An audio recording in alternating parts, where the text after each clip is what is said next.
ladies and gentlemen, boys and girls, children of all ages, another week, so it can only mean one thing. It's another edition of a rotation roundup, brought to you by me, Damus 900, aka the expert. Sorry if this one is a little bit later than usual, but I've been a busybody, as you are. And so, without further ado, and as I always say, let's get on with it! And so, ladies and gentlemen, it is another week, which therefore must mean another champion rotation. For week 49 that is. We're 1 week away from week 50. Can we expect anything big next week? Well, if you tune into the show, I'll be sure to let you know. However, here we go. Champions of this week. Here are the 10. Cho'Gath, Sion, Sivir, Soraka, Mordekaiser, Misfortune, Irelia, Maokai, Brand, and Orianna. Ooh, sexy. Now, this is a very good champion selection this week, and also in case you don't realise, the League of Legends website has updated its new champion rotation lineup. If you go onto the site now, you'll be able to have a look at all the champions for the previous week, as well as their basic stats, their health, attack, spell, and difficulty levels. As well as this, also get an idea of what they are like, such as being mages, being bruisers, being melees, being carries, being assassins, being tanks, being ranged. You can find out that information for you. So by all means, very nice rotation this week. The people I'm very happy to see are definitely Orianna, the new girl, because as we all know, Orianna is awesome. I am scared of the fact that Soraka's here, because if we have any pro Sorakas this week, oh my god, it'll be terrible. Maokai, great to see Maokai come back. I'm a big fan of Maokai, and good to see Sion. So if you like any particular champion that is out this week, please let it be known in the comments below. Pretty nice selection, I do have to say. Now, did you guys know it was E3 recently? Well, it was, and let me just say, Riot was there, and they announced some pretty badass stuff to come after DreamHack. Now, this is quite good news, so I definitely suggest either going to the site and checking out the video, or by searching for the video on YouTube. If you want to find it on YouTube, just type in Riot Games at E3, and it should come up there. So, what did they release at E3? Well, they have released Spectator Mode that they are releasing. Now, Spectator Mode will allow you to go into a game but not participate but spectate. Great for people who want to make videos off of other teams, or just for people that just want to see how the pros do it and things like that. How is it going to affect the lag issue though? I'm not sure. I'm not sure what it would do connection wise, but in the end of the day, we'll see how it goes. It's a brilliant idea. Thank God. And also, they have released news on 3 champions. Yorick, we already know, is one of them.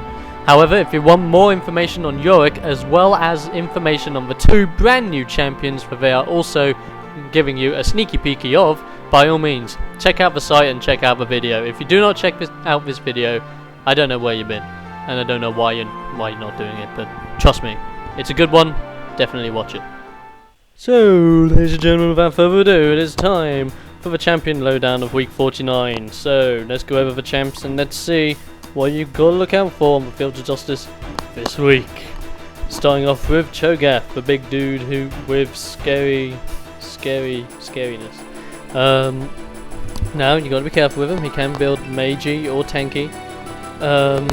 Be careful when he does go mage though. I've seen a lot of people underestimate his power when he does go mage. So don't underestimate that. He has a silence and he has a knock up, so you want to be careful about them. And as well as that, remember, omnoms equals bads. He does get stacks really quickly with his omnoms. However, do note he does lose, I think it's 6 of his stacks when he dies. I think it's either 6 or 3 or 4, something around there. He loses stacks when he dies.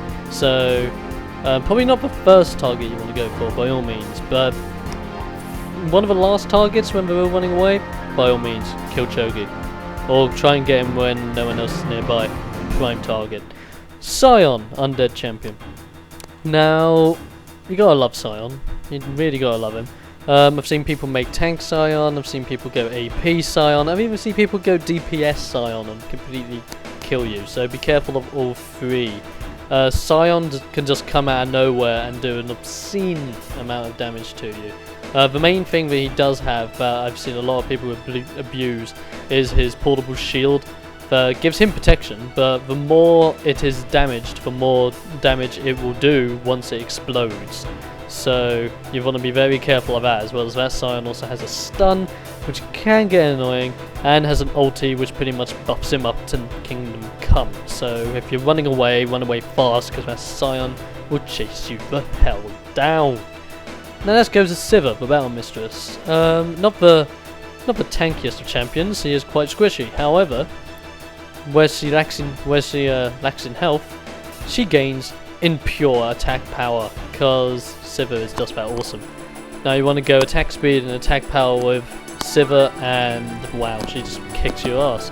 Range is her almighty partner, in the fact that she can do a crap load of damage from a crap load of range, and as well as that, also has a spell shield, so if you're thinking of hitting her with any abilities, she'll just put up a spell shield and regen all her mana in one of your ability powered hits. So if you're a Vega thinking you're going to use your ulti on Sivir, don't do it, it's not worth it, to be honest. However, if you're Vega and you want a good target, how about hitting Soraka, which is the next person on the list. Now Soraka, she's support, she is a mage, and she is a heal. Obviously her ulti is a universal heal that will heal every single person on the map, regardless of where they are, it will heal everyone. She can heal till Kingdom Come, as well as that also has an ability where if it hits, will drain your magic resist, and if it keeps on hitting you, will slowly deteriorate your magic resist to absolutely nothing, so you want to be careful of that from Soraka. As well as that, her passive increases the magic resist of nearby champions, so yeah, she is pretty much a really great support. Be careful of pro Sorakas out there, they can just abuse her and heal like willy-nilly, it's crazy. Now we move on to Mordekaiser, probably one of the most dynamic champions in the game, as of he can probably do everything. He can go DPS, he can go tank, he can go AP, he can go hybrid, you name it, Mordekaiser can probably do it. Now you still want to be careful with Mordekaiser, because every single time he hits people with his abilities, he gains armor, which technically keeps him alive longer. So just imagine it, if a tank Mordekaiser gets more armor, then uses his abilities to get even more armor, it's crazy, right? He'll just keep armoring up until you're pretty much doing no damage to him whatsoever. So be careful, Mordekaiser is not an easy target to take down, but if you can take him down, it's a huge blow to the enemy team, so keep that in mind. Now Misfortune, another DPS champion, very fast in her attacks and very powerful in her attacks as well. I think it's her W that has the ability to think of her W as Gangplank's ultimate in a smaller radius, and doesn't nearly do as much damage as it incorporates in her AP. Still want to be careful of Misfortune. Her nuke can come out of nowhere, that's her Q, and her E can just make her incredibly deadly. However, her ultimate is very deadly, a cone of damage in front of you. However, if you get to the side of her or behind her, you can hit her and cancel the ulti, because she has to be standing still and not be hit in order for the ulti to keep going. So keep that in mind if you want to take on a Misfortune. Irelia, the Will of the Blades. Huge assassin and DPS potential. However, I have also seen people go hybrid with her to an extent.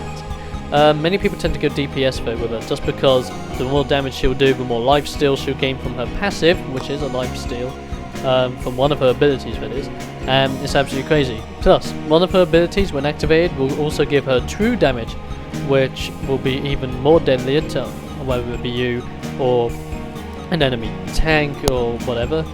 And also you definitely want to be careful of her ulti, which can pretty much pierce through anything. However, it has been nuked recently, but you still got to keep in mind it will do a lot of damage if built right. So be careful of Irelia, very underestimated champion. Maokai. Now Maokai is a very tanky mage and possibly one of the best tanky dudes in the game. Now Maokai you got to be careful of. He can harass like a boss. And when I mean harass like a boss, I mean he'll just throw his shrubs everywhere, into bushes, into your face, into your lane, and you'll just see the shrub go explode in your face. So you want to be careful about Maokai, very deadly with that. Plus his ultimate can pretty much make any person on his team pretty much unkillable as long as they're in the radius, and if you're in the radius, well, don't stay in there for too long, because if he detonates it, you'll get buttload of damage dealt to you, so be careful of Maokai. Brand, squishy, but incredibly powerful with good range. And by good range, I mean ultra range. But this is what I get, right? Brand, every single time he hits an opponent with an ability, sets the opponent on fire. And if he then hits him with conflagration, then does bonus damage. So you want to be careful if you do get hit by Brand. However, do keep in mind if you get hit by, I think it's 2 of his attacks, or 2 of his abilities in a row, you will get stunned. No, it's not that actually. If you're on fire and he hits you with Q, you will get stunned. Sorry about that, I almost got that mixed up. You still want to be very careful though. He has some brilliant range and some great midding potential. So if you're thinking of going mid and the enemy have a Brand, be careful. Smash Brand can go mid and can dominate in mid, unless he is probably against the new champion, Orianna. Now, Orianna, I've seen a lot of people have very tough times with Orianna. However, still need to be careful with her. I've seen people build her as DPS for the sake of her passive, which does bonus magic damage, I think every 4 hits and stacks. I've seen mainly people build her AP up the butt, and when she builds AP up the butt, her ball does a lot of damage, her ulti, all her abilities do a buttload, and so, literally, Ironkin when I say this, be careful of Orianna's balls. Yes, she has them. And so that is the end of that, ladies and gentlemen. That is the champion lowdown for this week. If there's anything that I've missed, or if there are any tips that you guys particularly have for anyone at home who might be watching this against these champions for this week, by all means, leave your comments in the comment section below, because as we all know, a strong community fights together, wins together, loses together, parties together, you know, all that malarkey. Ladies and gentlemen, on that note, it is the end of that. Thank you for tuning in to the rotation roundup for week 49. I hope it was intuitive for you. If I missed anything, or if there is anything you would like to bring up to the people at home, by all means, don't hesitate to leave your comments in the comment section below, or send me a personal message, by all means. That is it. Yay! So, as I say, goodbye, first strategist, goodbye, and I'll see you guys on the Fields of Justice next week.